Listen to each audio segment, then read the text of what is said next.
Jabolko, ki so ga na simbolni in stvarni ravni postavili v središče prazničnega programa, vsako leto privabi številne strokovnjake, razstavljavce in prodajalce, pa tudi številne kulturne skupine in umetnike od blizu in daleč. Prireditve se pa vsako leto udeleži tudi okrog 15.000 obiskovalcev.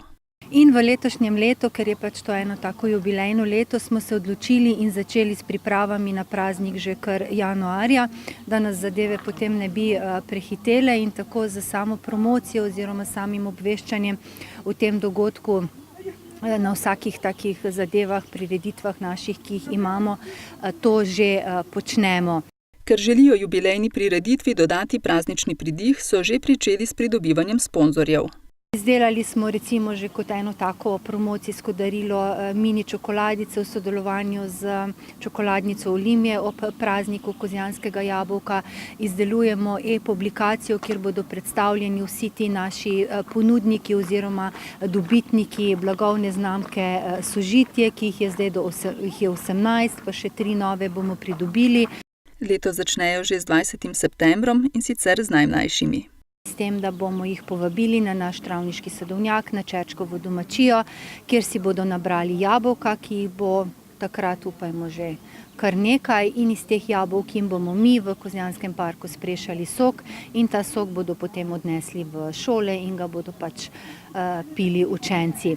Pri pripravi praznika kozjanskega jabolka sodelujejo z različnimi lokalnimi organizacijami.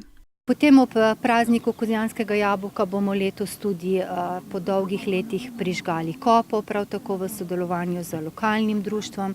Za našo lokalno knjižnico smo se dogovorili, da bodo v času ravno v petek, ko se začne, potem imajo oni ob petkih pravljične večere in vsi ti pravljični večeri bodo namenjeni pravljicam o jabolkih. Potem prav tako bomo v to naše praznovanje vključili različna lokalna društva, ki delujejo pri nas, zato da bodo tudi ona v bistvu bolj vključena v to praznovanje. Ohranili bomo seveda na sam praznik tudi to peko štrudlja. Ker je tekmovanje v peki štrudlja bilo lepo sprejeto tako med tekmovalci kot tudi med tistimi, ki so ga samo jedli, je namreč to postalo tradicionalno.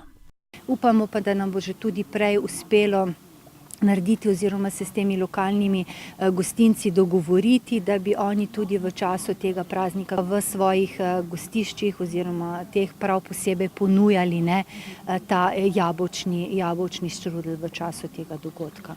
20. praznik kozjanskega jabolka bo letos potekal kar cel mesec, med 20. septembrom in 20. oktobrom.